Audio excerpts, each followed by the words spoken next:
Hey there, welcome to my channel KDG Classes. So this is the third video of your chapter 1, that is Indian Economy on the Eve of Independence of IED class 12th. तो basically हमने अपनी previous video में agriculture sector के बारे में detail में study out किया था. In this, we will be starting with the concept of pre-British period agriculture, and then we will go ahead with the industrial sector. So let's get started. सो सी है, ये हमारा topic है जो आपका page number 9 पे दिया हुआ है.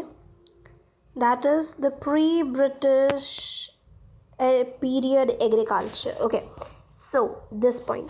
तो यहाँ पे ऑलरेडी हमने देखा कि कैसे सिचुएशंस थी हमारे एग्रीकल्चर सेक्टर की on the eve of independence. जब ब्रिटिश का रूल था इंडिया के अंदर, तब कैसा था हमारा एग्रीकल्चर सेक्टर. लो प्रोडक्टिविटी थी, प्रोडक्शन था, क्या क्या फैक्टर्स थे उसके, वो भी हमने स्टडी आउट किए. तो चलो अब हम आगे चलते हैं. यहाँ पे बेसिकली ये दे रखा है कि ब्रिटिश पीरियड के अंदर आपने देखा कैसे बैकवर्ड, स्टेगनेंट, नॉन विब्रेंट था हमारा एग्रीकल्चर सेक्टर. लेकिन अगर हम प्री ब्रिटिश रूल की बात करें या फिर प्रायर टू ब्रिटिश रूल की बात करें, तो हमारा सिस्टम जो है एग्रीकल्चर का, वो लाइक रूरल एरिया में ज़्यादा फॉलोअप होता था, और इसे हम कहते थे system of self contained village communities. It was a very good system. और यहाँ पे जो फार्मर्स होते थे वो किस में एंगेज होते थे, क्रॉप फार्मिंग में या फिर कैटल फार्मिंग में. और बाकी के जो अदर देन फार्मर्स, वो क्या करते थे, they do the essential services, जैसे कि black Smiths, gold Smiths, washerman and shoe makers. तो जो फार्मिंग नहीं करते थे वो यहाँ पे एंगेज हो जाते थे. ठीक है. और at that particular point of time there were no intermediaries, मतलब कि ज़मींदार नहीं थे उस टाइम पे. डायरेक्ट कॉन्टैक्ट था स्टेट के बीच में और किसके बीच में, फार्मर्स के बीच में. एंड व्हाट एल्स, ये जो फार्मर्स थे, इनको जो लैंड रेवेन्यू था ना, इनका जो लैंड रेवेन्यू था, इनको डायरेक्टली इनके स्टेट को देना पड़ता. स्टेट में कौन, ओनर कौन, किंग को देना पड़ता था. ज़मींदार नहीं थे वहाँ पे. जो चेन ब्रिटिशर्स ने बनाई थी, जो उन्होंने बीच में एक लिंक बनाया था टिलर्स के बीच में, वो लिंक नहीं होता था हमारा eight that particular point of time. और यहाँ पे एक लास्ट पॉइंटर दिया गया है, that is prosperity and stability were the key characteristics of life in rural India. So prosperity मतलब सक्सेस, स्टेबिलिटी माने कि बैलेंस. ठीक है, ये जो थे ये हमारे करेक्टरिस्टिक्स थे. देन ये जो हमारा एक एग्जाम्पल मतलब ऐसे बताया कि कितना अच्छा है ये, तो इसको एक रीडिंग दे दो, ये कुछ ज़्यादा डिफ़िकल्ट नहीं है. ओके, तो यही है कि एक फ्रेंच ट्रैवलर था ब्रेनो, जिसने डिस्क्राइब किया था बंगाल को 17th सेंचुरी में रिचर देन इजिप्ट. मतलब कि यू कुड सी, ये तो आपको भी पता है कि हमारे इंडिया को सोने की चिड़िया खा जाता था, जिसे ब्रिटिशर्स लूट कर ले गए. ठीक है, तो ये तो हमें एक जर्नल आइडिया था. The thing we were lacking was, इतना एजुकेशन हमारा प्रॉपर नहीं था, इसलिए वो ओवरकम कर गए हम पे.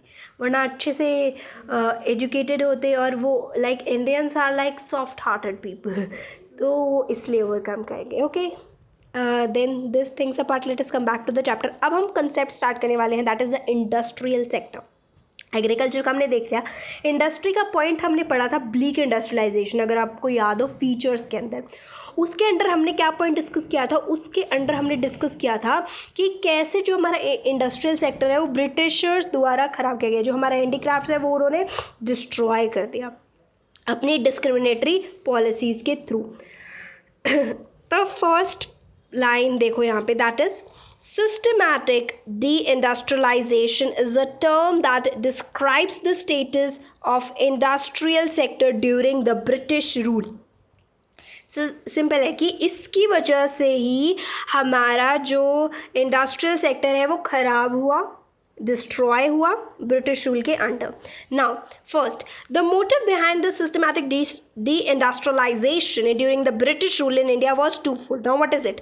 पहला, अब ये जो सिस्टमैटिक डी इंडस्ट्रियलाइजेशन है, इसका कुछ बेसिक रोल तो होगा. पहला कि एक्सप्लॉइट करना है, मतलब कि यूज़ करना है इंडिया की वेल्थ को, India's wealth of raw material and primary primary products like cotton and jute.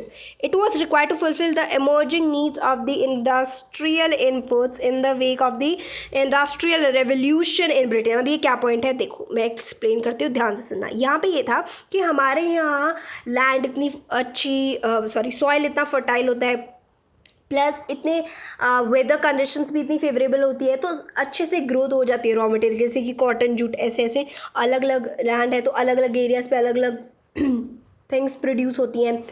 तो क्या हम ऐसे रॉ मटेरियल बनाते और हम अपने लिए यूज़ करते थे, लेकिन ब्रिटिशर्स ने क्या किया, वो हमारी इंडस्ट्रीज़, हमारी हैंडीक्राफ्ट इंडस्ट्रीज़, मैन्युफैक्चरिंग इंडस्ट्रीज़ को ना देते हुए अपनी कंट्री में भेजने लगे, क्योंकि वहाँ पे इंडस्ट्रियलाइजेशन चल रहा था, इंडस्ट्रीज़ ग्रो हो रही थी बड़ी बड़ी, तो वहाँ पे रॉ मटेरियल तो चाहिए ना बनाने के लिए, तो वो रॉ मटेरियल वो अपनी कंट्री में पहुँचाने लगे. सेकेंड, इंडिया को अब यहाँ पे वहाँ से गुड बनाते, अब चलो ठीक है ले जाओ कोई नहीं, हम दे देते हैं तुमको, लेकिन अब वो क्या करने लगे कि वो जो रॉ मटेरियल से प्रोडक्ट बनाते हैं ना, वो भी हमारे मार्केट में सेल करें. मतलब कि हमारे मार्केट पे भी उनके प्रोड्यूस गुड्स कमोडिटीज़ ही राज करें. ये था इनका मोटिव. ठीक है, मतलब हमारे रॉ मटेरियल से सामान बनाया और उस सामान को हमें ही बेच रहे हैं आगे, ऐसा. Then this systematic deindustrialization leads to decline of handicraft industries and massive unemployment. Obviously अब इंडस्ट्रीज़, अगर हमारी कंट्री की इंडस्ट्रीज़ नहीं रही तो अनएम्प्लॉयमेंट ही जनरेट होगी और penetration of British goods in the Indian markets. यही इनका मोटिव था और यही हो गया.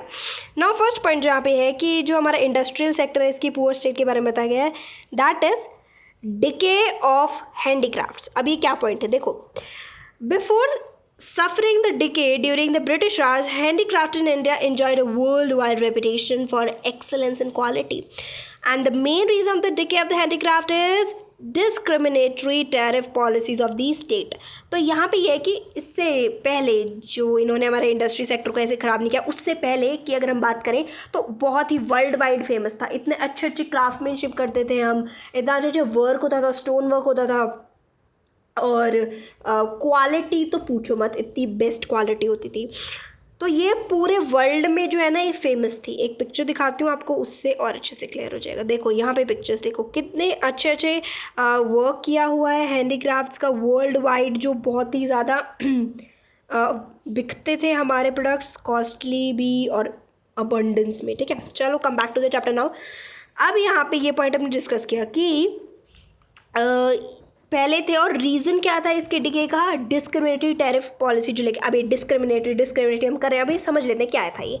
सो सी डिस्क्रिमिनेटरी टैरिफ पॉलिसीज़ क्या थी. इसमें ये था कि tariff free export of the raw material from India and tariff free import of the British industrial products into India. मतलब कि पहला पॉइंट देखो, मतलब कि अगर ब्रिटिशर्स यहाँ से रॉ मटेरियल उठा के लेके जाते हैं तो उस पर कोई टैक्स नहीं है, और अगर ब्रिटिशर्स अपनी इंडस्ट्रीज़ में से इंडिया के अंदर प्रोडक्ट्स लेकर आते हैं उस पर भी कोई टैक्स नहीं है.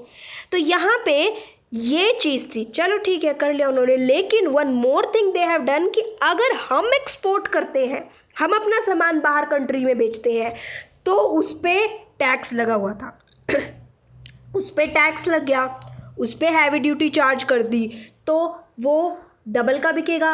मान लो 100 रुपये की चीज़ है, उस पर टैक्स लगा दिया तो अब 200 की बिकने लगी वो. ठीक है, दूसरी कंट्रीज में तो वो महंगी होगी. अब ब्रिटिशर्स की तो वो चीज़ 70 की बिक रही है तो 70 की खरीदेंगे, 200 की क्यों खरीदेंगे, इतने कॉस्टली क्यों खरीदेंगे. ठीक है, तो इसकी वजह से क्या हुआ, हमारा जो रिडक्शन, हमारा जो इतना माल सप्लाई हो रहा था इंटरनेशनल कंट्रीज़ में, ये रिड्यूस हो गया. इंटरनेशनल मार्केट में हमारा जो प्लेस है वो रिड्यूस हो गया. ब्रिटिश प्रोडक्ट्स जो थे वो हमारी कंट्री में भी आ गए, दूसरी कंट्री में भी जाने लगे, क्यों, रॉ मटेरियल तो हमारा ही यूज़ करते थे और चीप भी थे. ठीक है, तो हमारा जो है सारे तरीके से इंडिया में नहीं कर सकते, क्यों, क्योंकि वो आ गए इंडिया में, प्लस थोड़ा बहुत करते तो रॉ मटेरियल कहाँ से लेकर आए वो भी वो ले जाते हैं. दूसरी कंट्री में करें, इतने ज़्यादा टैक्सेस चार्ज कर दिए, डबल ट्रिपल रेट पे जो चीज़ 100 की हो रही थी वो 200 300 की हो रही है. इतनी ज़्यादा होगी तो लोग खरीदते नहीं है. ठीक है, आगे था कि टफ कंपटीशन दिया इन्होंने, क्यों, क्योंकि अब हम हाथ से काम करते हैं. देखो एक पर्सन, अब टाइम का भी ज़्यादा यूज़ होता है हैंडीक्राफ्ट्स में, तो एक पर्सन जो है जैसे कि 6-7 पर्सन है तो वो हाथ से बनाएंगे, 2-3 महीने लग जाएंगे ज़्यादा। अगर अबंडेंस में होगा, मशीन से क्या होगा, 1-2 हफ्ते में रेडी, डन।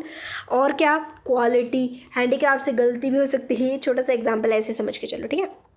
हाथों से गलती भी हो सकती है, human they can do mistakes.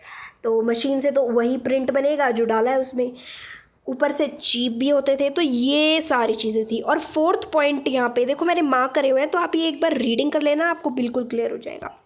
4th point क्या था? 4th पॉइंट ये था कि अब लोग जो थे वेस्टर्न लाइफस्टाइल पे जाने लगे कि भाई हम तो नया मॉडर्न बनेंगे, और तो हम ये ऐसे ओल्ड टाइप ऑफ क्लोथिंग नहीं पहनेंगे, हम जो ब्रिटिशर्स लेकर आते हैं वहाँ से कपड़े का यूज़ करेंगे, मतलब clothing, everything, the materials, everything, okay. Then the second point discussed here is that bleak notion. Bleak माने कि notional growth of modern industry, मतलब कि जो ये modern industries हैं इनकी बहुत ही कम ग्रोथ हो रही थी, स्लो ग्रोथ हो रही थी, ठीक है। तो यहाँ पे ब्रिटिश राज के अंदर ये जो 5 ऑब्जर्वेशन की गई हैं, नोटेबल ऑब्जर्वेशन की गई हैं। फर्स्ट, इनिशियली कॉटन और जूट की जो टेक्सटाइल्स के मिल हैं वो सेटअप किए गए। कॉटन टेक्सटाइल जो थे वो वेस्टर्न इंडिया में लोकेटेड थे, जैसे कि महाराष्ट्र, गुजरात, और हाँ वो मेनली इंडिया कंट्रोल करता था, ठीक है से। और जूट के टेक्सटाइल्स की अगर हम बात करें तो क्या है यहाँ पे, they were concentrated in Bengal and were primarily controlled by the foreigners. तो ये जूट के फॉरेनर्स और कॉटन के इंडियंस, याद रखो। Then second point, in the beginning of 20th century, अब जिसको ना पता उनके लिए मैंने यहाँ लिखा भी हुआ है, तो हैव अ रीडिंग, इसलिए मैंने साइड में पॉइंट लिखे हुए हैं कि अगर ये बेसिक पॉइंट है, जनरल पॉइंट है, ये आप रीड करोगे ना तो आपको क्लियर हो जाएगा। तो देखो, iron and steel industry they came up, और यहाँ पे टिस्को का भी दिया हुआ है कि टिस्को जो था दैट वाज इनकॉर्पोरेटेड इन 1907, और वर्ल्ड वॉर 2 के बाद जो है सीमेंट, पेपर और शुगर की इंडस्ट्रीज हैं वो भी आने लगी थी। Then the third point discussed here is that there was hardly any capital goods industries. अभी कैपिटल गुड इंडस्ट्रीज वो होती हैं जो जैसे कि बड़ी बड़ी मशीनरी बनाते हैं, फिर ये बड़ी बड़ी मशीनरी है जो छोटी छोटी इंडस्ट्रीज है यहाँ पे यूज़ होती है, तो इनको कैपिटल गुड इंडस्ट्रीज बोलते हैं, ठीक है।